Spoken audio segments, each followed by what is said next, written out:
taking action for you. This morning on TV 20 Detroit starts right now. What's happening in entertainment? From Tinseltown to the Big Apple, this is your weekly entertainment magazine with Greg Dunmore of PULSEBEAT.TV. Pulse of a new generation. PulseBeat.TV.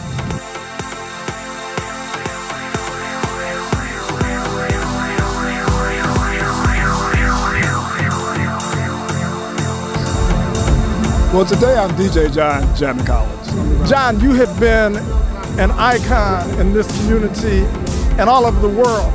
What makes movement in 2026 still something that has no competition?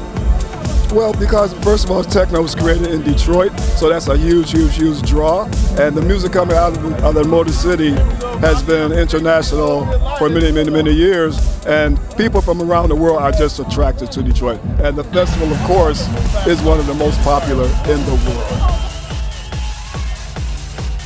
John Jammin Collins, PULSEBEAT with Greg Dunmore, remembers the importance of the now late, great, the prolific, the profound master music mixer, John E. Collins.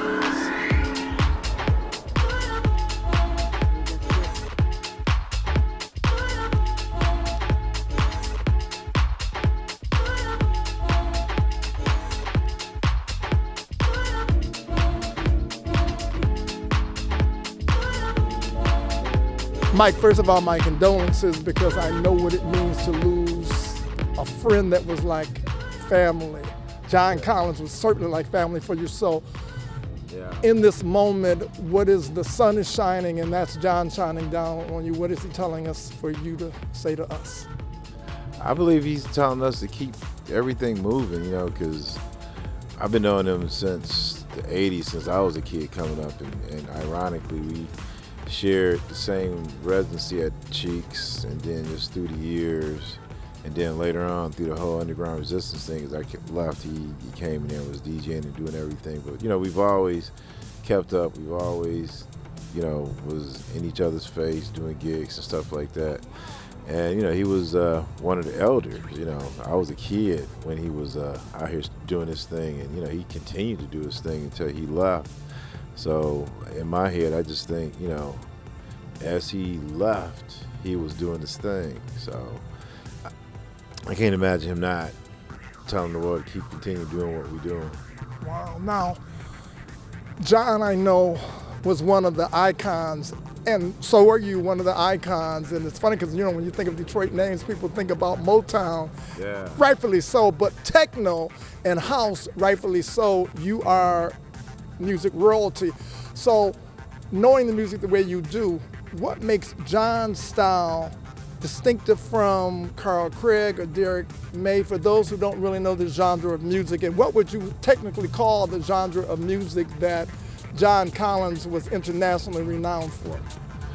Well, it's kind of I'm not going to say it's a tricky question, but, John was one of the forefathers. He was one of the, he was there with Ken Collier and all those guys, so he, by right, started, when the whole thing was going down. He has that history. I was a kid that came into the history, but he was already an adult, already doing it. So when he was doing his thing, before house and techno, we had a name for our stuff. We called it progressive. And progressive was, the music that was pre-house, D-Train, Colonel Abrams, and, things in the early 80s, 80, 81, stuff like that. So, he was of that period. I'm a child of that period, but he was one of the ones that was a part of that period. I guess you can say that they're the ones that instilled that in our generation, as it came out, So, John was, one of the few purest DJs. He always was consistent. You know what I mean?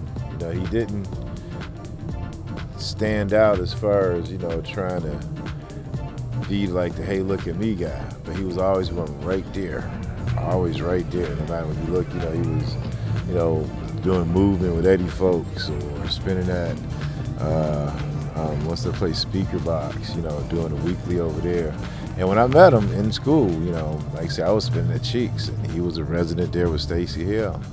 And, it was just one of those things where as long as I've known him, especially after, during the underground resistance period, before he joined it, he was working with Joy Santiago. They had a travel agency, and they were in charge of, getting everybody to where he was going, traveling overseas and all that kind of stuff.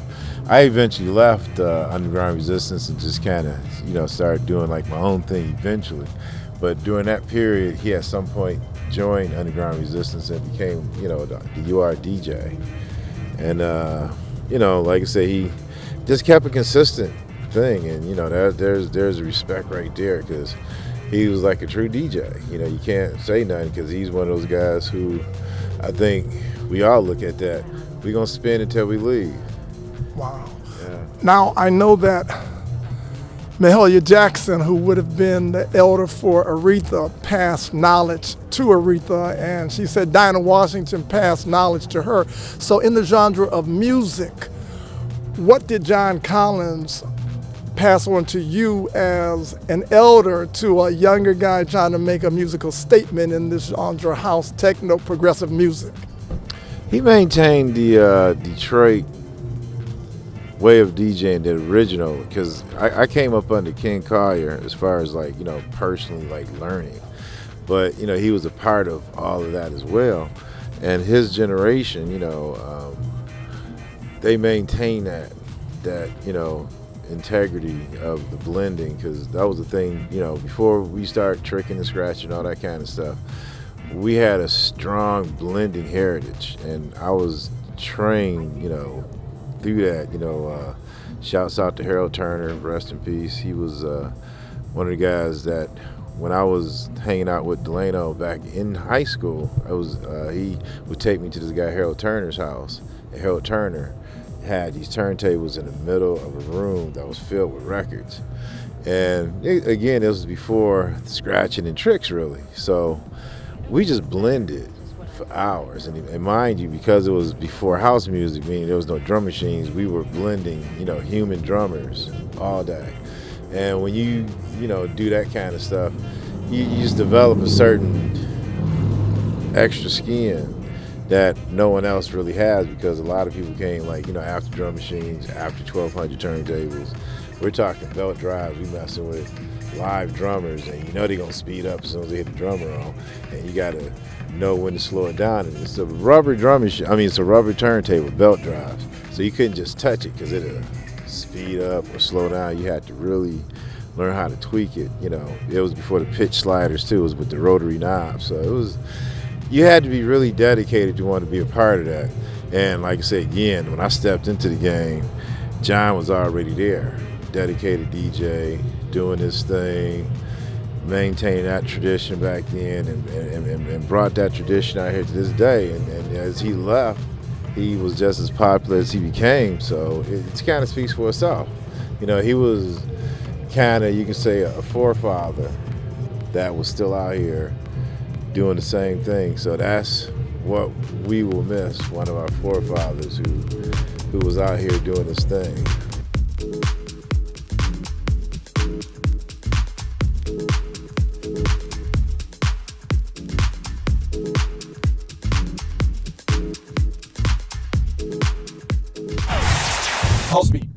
Midterm elections influence our schools, public safety, housing, and other services families rely on every day. That includes gas prices. While presidential elections get more attention, many decisions that affect daily life are made by leaders elected in midterms. Your vote is your voice. Voting helps ensure community concerns are heard. It holds leaders accountable and supports positive change. Make a plan to vote and encourage family, friends, and neighbors to do the same. Our community is strongest when every voice is heard. For more information on how and when to vote, call 313-876-0190 or go to detroitmi.gov/vote. Detroit.gov/elections. When we vote, we don't just choose leaders, we choose the future of our community. Vote. PulseBeat. Exhibit 3000, the world's first techno museum, is located on 3000 East Grand Boulevard in this building, which is also the home of Submerge Recording Services and Underground Resistance. It's of international importance. This hub, where across the street is the headquarters of Moody Man, aka Kenny Dixon Jr. He's of international importance in the world of techno dance music. And the energy of this entire area makes this sacred ground for progressive music. And there was no person that connected the dots who was connected with all of this energy more so than the now late great, the master music mixer, Jammin Collins. PulseBeat with Greg Dunmore remembers his contribution must be remembered among the absolute greatest.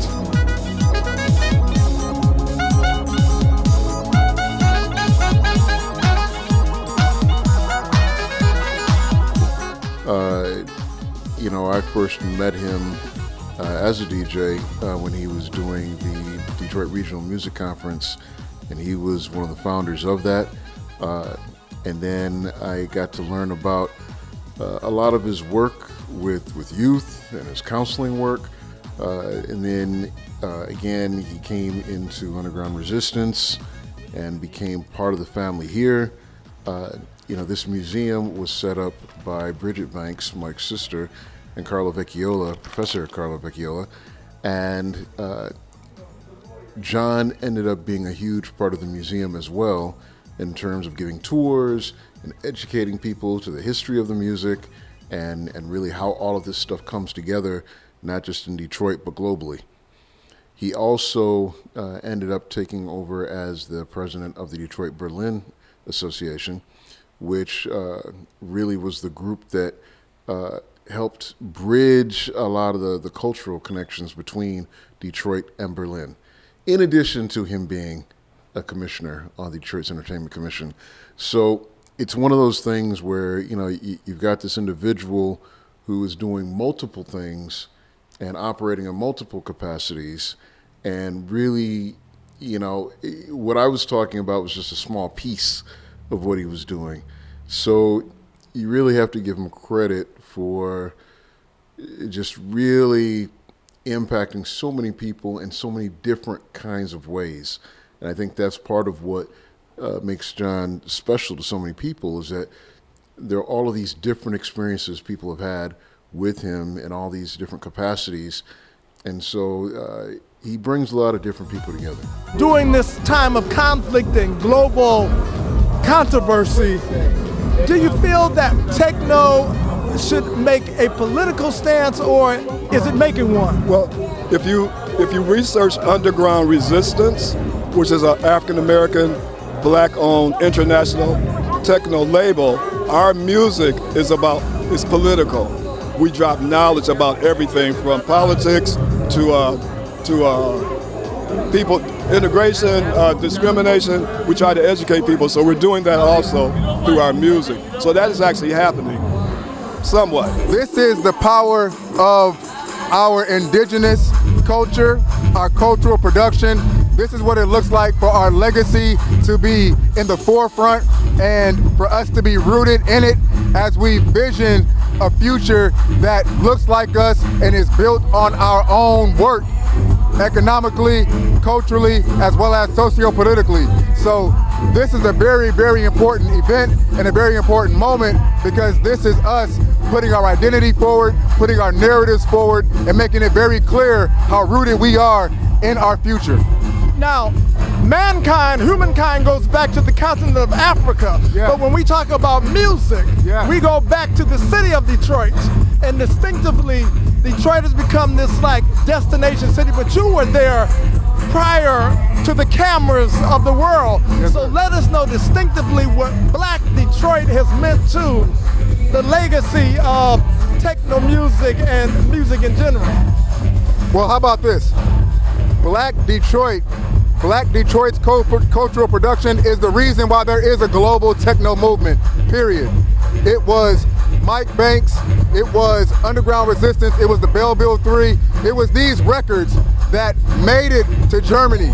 And then it was Germany, shout out Dimitri from Trezor, but it was Berlin who came to Detroit and said, we would like your music to help power our economic and cultural revolution.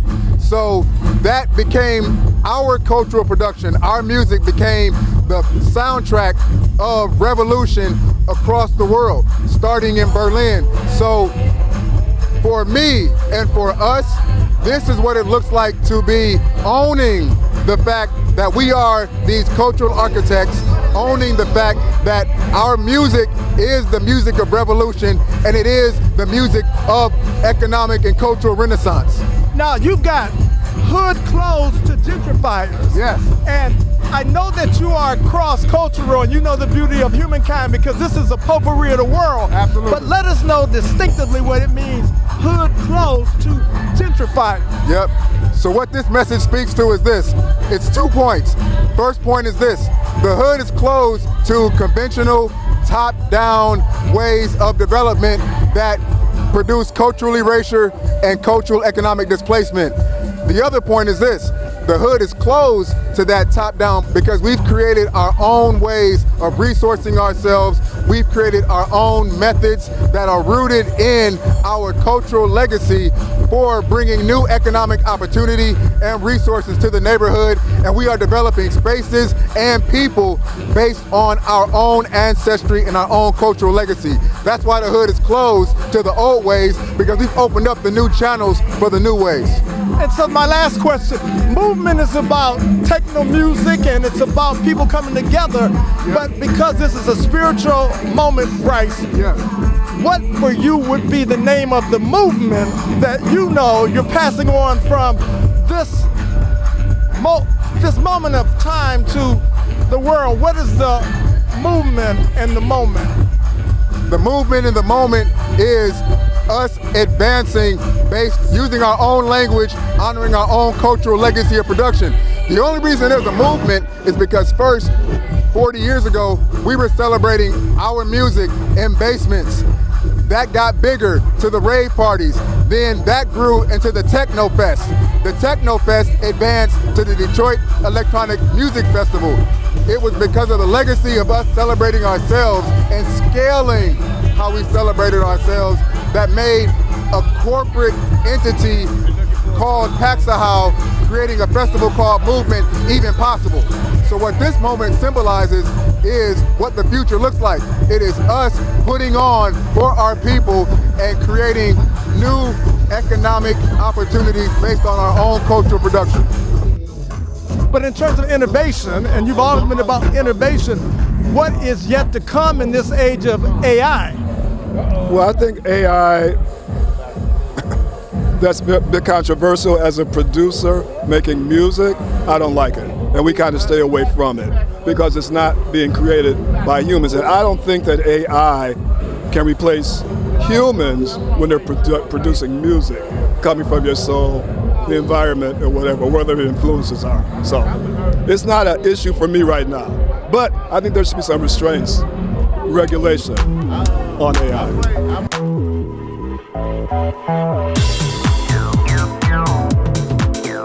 If you would define his style of music as a musicologist yourself, what would you explain to someone that doesn't quite understand the genre of music that made him an international celebrated DJ? Real easy, inclusiveness, because so many people can relate to it, the rhythms, the moods, the vibrations. It was relatable. And I think that is what overall made him successful.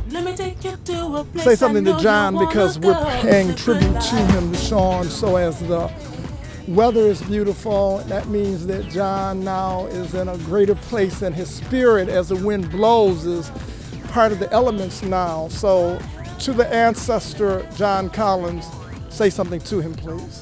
You know what, John? You're in the synergy. We're all in the same vibe, and you will continue to set the mood for us. And you're ever present. The last time that I actually saw John Collins spin was at Bryce Detroit's event doing Techno Fest, and you were there. He was just he was nice, super talented, down to earth, just somebody that when he walked into the room, everybody turned around and said, hey, there's John. You know, he was just, people loved him, and I'm so shocked. I'm really sad. I mean, I can't believe he's gone. Like, we just saw him. We just saw him and talked to him, and he was smiling and happy, and that's why you got to count your blessings, y'all. You know, you can't count that high, but you got to count them because you never know. Waking up every day is a blessing. Midterm elections influence our schools, public safety, housing, and other services families rely on every day, including gas prices. While presidential elections get more attention, many decisions that affect daily life are made by leaders elected in the midterms. Voting helps ensure community concerns are heard. It holds leaders accountable and supports positive change. Make a plan to vote. Our community is strongest when every voice is heard. For more information, call or visit us online. PulseBeat. Hi, I'm John Collins, and you're watching PulseBeat with Greg Dunmore. Let me take it. And this man is an icon. He is known all over the world. So the fact that he uttered my name, Detroit. I found I'm from Detroit. Thank you. And my frat brother. Right. A5A, yay! A5. So Ralph put this little box together, and I was racking my brain trying to figure out what to do. And so love trying to work with this, so I'm very happy. Love is You knew John Collins as a friend. exciting. And what a shocking news. As a matter of fact, I got the news from you that he had passed because you're always on top of everything. So just let the audience know why losing John Collins in the musicology of Detroit is like losing Aretha. Let the audience know his stature. I mean, John Collins,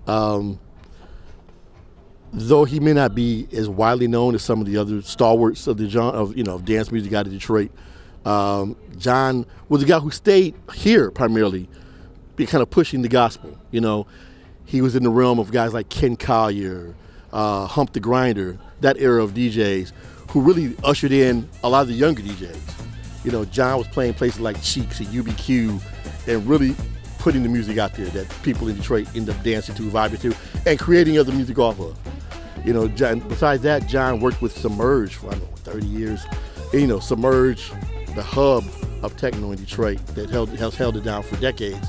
Underground Resistance, Mike Banks, and that whole crew there. John was a stalwart there, his family. So it's just a major loss on many, many levels. You know, I knew him personally. We were cool. He was my mom's neighbor, actually. They lived in the same place, then around the corner from each other. So there, a lot of ties there.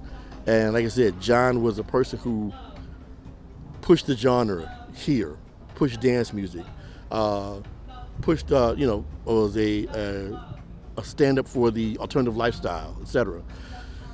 So, it's felt in a lot of different ways. And ironically, within the past, I'd say 5 years or so or more, he really started getting an international acclaim.